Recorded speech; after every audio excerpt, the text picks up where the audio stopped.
What is up, everybody? It's Vicious here, and today I want to talk about some features that are in NiOh 2 that I feel like From Software should pay attention to and should definitely incorporate into this title and possibly even the next title that they have cooking up with the Soulsborne gameplay formula. I really think that NiOh 2 is like the paragon of the Souls formula because they made so many improvements that really haven't been gone that really have been going on under the radar, if you ask me.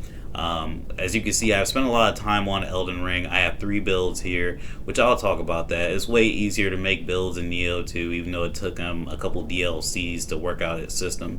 But as you can see, I have my Dex Faith build up top, which I kind of regret since incantations kind of suck on this game. There's my Sorcerer build, or my Witch build, second, Arya. I spent the second most amount of time on her, and actually quite disappointed. But I'll get into that at some other point, maybe not even in this video. And there's my third build, Ferocious, which is really just nothing. I wanted to be a strength dex build, but I'm just disappointed because the weapons I got just don't seem that fun or interesting. But anyway, enough about that. I'm going to show you NiOh and how builds are done on NiOh. Okay, first things first. So this game is really upfront about a lot of the things. It tells you how to play the game and it tells you things that you can do. And again, I don't think that that's a bad thing. I think only idiots think that that's a bad thing.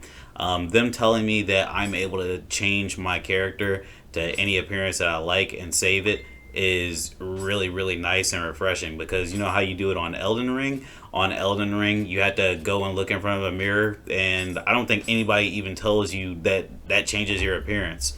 But yeah, so I would say normalize the appearance change option, and that's it. That's just a small minor nitpick though. Off to the next topic.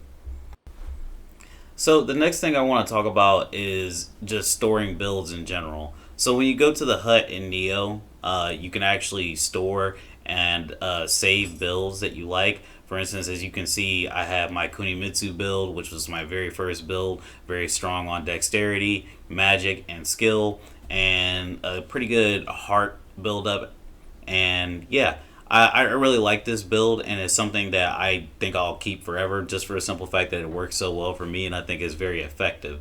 Now, in Elden Ring and other FromSoft titles, you can make different builds, but you practically have to go use a resource and you have to change your whole build that way, which I find tedious, or you need to go through the entire game again on a new save. And to be fair, I believe NiOh 2 was like this in the beginning, but NiOh 2 has come a long way. With the 3 DLCs they released, they also released the builds. And as you can see, I have 2 other builds. I have Shinobi. Shinobi has a lot more skill and a pretty good amount of dexterity and a lot of stamina. And Shinobi was cool because Shinobi has special armor on that allows it to move faster than the other ones. And this is just neat, and just look at how much fun I can have with it and how many outfits I have standard. And the cool thing about it is the points just carry over, so you can keep level up points and you'll keep leveling up the other builds. I think FromSoft should definitely emulate this. Anyway, next topic. So the next thing I want to talk about in this video is the Ash Award system. The Ash Award system is something that I did not really expect, and when they told me about it, I didn't expect it to be as good as it is. And that is a compliment that I'm paying to Elden Ring. It does have some kinks though. For instance, as you can see, I have the Keen Earthsteel Dagger. I have 2 different ones, and I have my Twin Blade up there. My Earthsteel Dagger that I just started altering is a Blood Earthsteel Dagger, which gives me enhancements on blood and proccing bleed. And there are a couple of different moves to choose from, and this is nice. This is a nice change of pace from Dark Souls 3, where you just had one weapon art and you just were stuck with that weapon art no matter what. You couldn't change it. This is great, and this adds more customization, and that's nice, but you only get one of these, and it makes your character feel more one-dimensional, actually, because if you want to use the other ones, you have to go back and manually change it, and sometimes you can't even get the attributes you want. As you can see with that ability that I have right now, I can use poison, blood, or occult. All of those are really lovely. But if I were to choose the Hoarfrost Stomp, which was above it, which has the ability of ice, I don't know if I'll be able to make it a bleed weapon or not. And it's just sort of pigeonholed into being one type of weapon. And how it scales, there's different ways to choose how it's going to scale, and I think that that's nice, but honestly, it's not enough for me. I want them to make it so you can use more than one Ash of War weapon art at once. That would be awesome.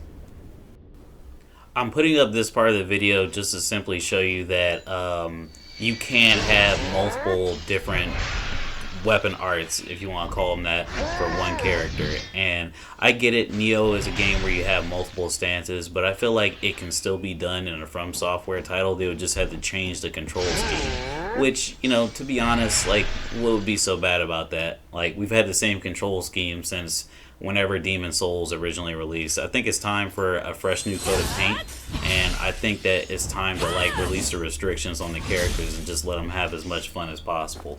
But that's just me. These aren't the best moves that, you know, the katana can have on NiOh 2, but I still believe that, you know, it's still a good representation of the variety that you can have. And you can add your own elements to them to make them different, just like Elden Ring has with altering the affinities.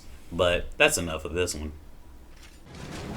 Here's something that I consider truly horrid in Elden Ring. As you can see that, you know, I almost got hit by those fire pots or whatever, but so this merchant, right? And it's not just this merchant, it's most merchants in the game.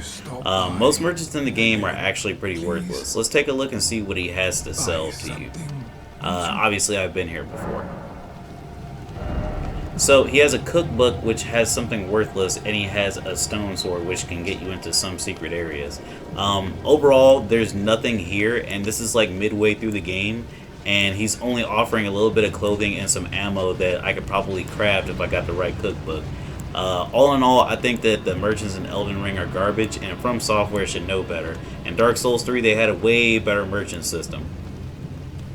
And even in Sekiro. Now, the shop system in NiOh 2 is really robust. You can sell, buy, forge, upgrade your weapons, refashion, temper them, which basically gives them a different set of skills, remodel them to make them work better with different attributes that you have, and disassemble them so you can get parts to upgrade your other weaponry. We can take a look and see what each one of these are about, or at least what most of them are about. I have a feeling that you know what forging is, so I might just skip over it. But this shopkeeper evolves with the game, and I can really appreciate that. I love when the game changes with me. Because of the nature of NiOh, because it's like a looter, Soulsborne type game, you can actually get a lot of these weapons out in the wild, and they'll have like a greater rarity. But the simple fact that it's open and available to you to get these weapons, and all you gotta do is go to the hub and you can get a weapon type that you like, is something that I find invaluable. In Elden Ring, I don't know what I would have done if I never found a knife, another knife, or even a twin blade, because a twin blade is hard to find in general. You don't find a twin blade out in the wild. You have to beat a boss, or you have to go into caves to get the twin blades in the entire game. So yeah, or you gotta finish a stupid side quest. So there's that. But as you can see in NiOh 2, you could just go and buy stuff. And looks like I lied. Looks like I will show you the forge. You can forge all these weapons too. You'll find different smithing techs when you go through the game. On different difficulties, you can unlock different smithing techs, and you can forge your own weapon. And the max rarity that you can get is the purple rarity, which is like, I think it's third from the best. And that's not bad at all. The same thing goes for armor. And we can go over soul matching, we can go over whatever else. It's just overall better, to be honest. And I think that From Software should step up their game. If this is what they had to go against, then they're in trouble. Look at this, I can change the property of the weapon, just like in Elden Ring, but better, because I can roll it. And you know what? Maybe I shouldn't say that it's just better. Maybe it's just a subjective opinion, because you could actually roll and, you know, roll the dice and see what abilities you can give to each weapon on each one of its special effects. I just find that nice because you can get some really strong builds going. And hey, if you don't like the weapon or it's not offering you something that you want, like imbue poison or something, just move on to the next weapon within the class that you want. And if it can have poison, just make it look like the weapon that you want, because you can actually refashion items. That's right, you can refashion items to look like whatever you want. So you can have a sword look like whatever sword you want, or your armor can look like whatever armor you want and keep its lightness. Alright, so let's take a look at this alter garment option, shall we? So basically what it does is it takes a piece of the armor off so it's a lot lighter, or a little bit lighter I should say. None of this ever gets like a lot lighter. And this is the most perplexing feature I've seen in Elden Ring.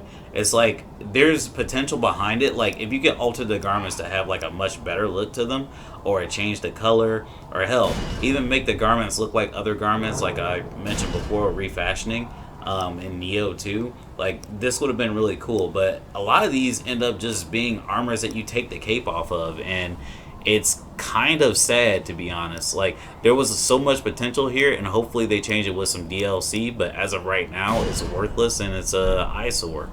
Like look at this, you're taking a cape off a helmet.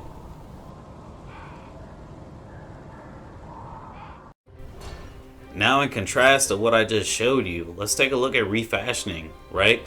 So we can refashion a weapon, which is nice. Not everybody likes the weapon that they get, even if it has the attributes that they like. So you can make it look like whatever you want. The weapon that I'm on right now, it looks like a different weapon. It doesn't actually look like that. I can make it look like the Bison Tachi. I can make it look like anything I want that's within the same weapon class. And I find that a breath of fresh air, to be honest. Like, look at it. Oh my goodness, there's so many options and there's so many different looking weapons, which, you know, I wish I could say for Elden Ring, but here we have the armor too. I can make the armor look like whatever I want, and I get a good preview every time too. Isn't that lovely? I don't understand why anybody would say no to this, especially since quote fashion souls unquote exists. This is such a cool option, and it was in the first game from what I understand. So yeah, From Software, please do your fans a favor and implement this into your games. It would be very nice for everybody.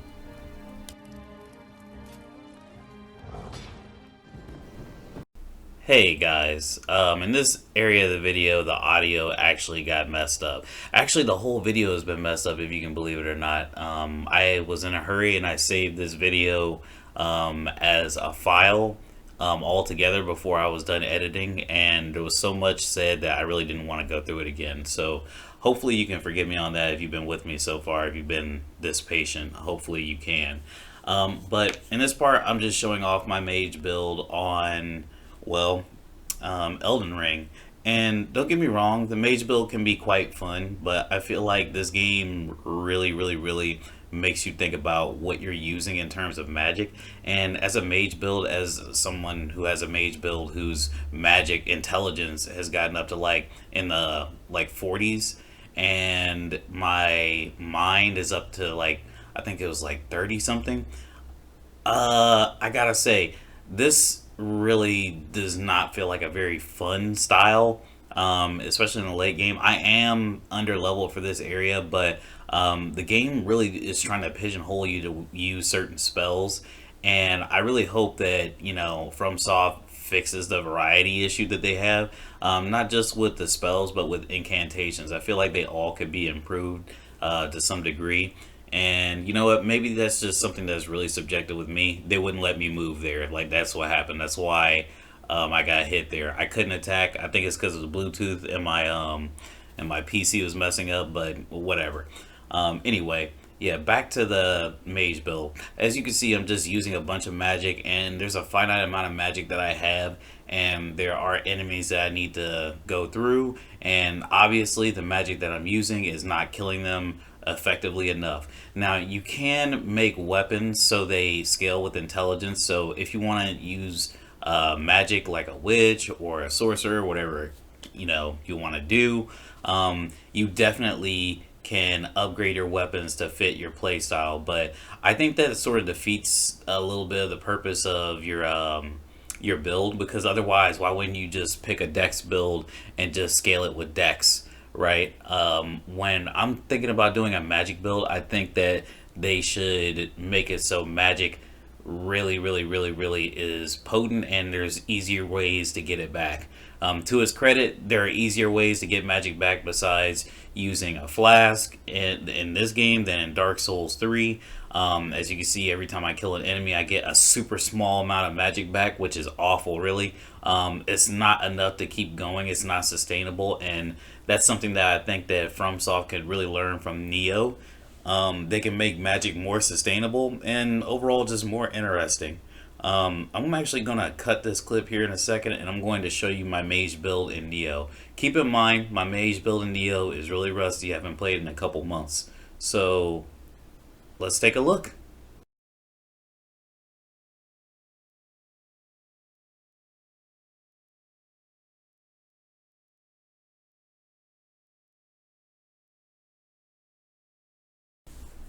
Alright, so what we're about to see is my magic build in NiOh 2.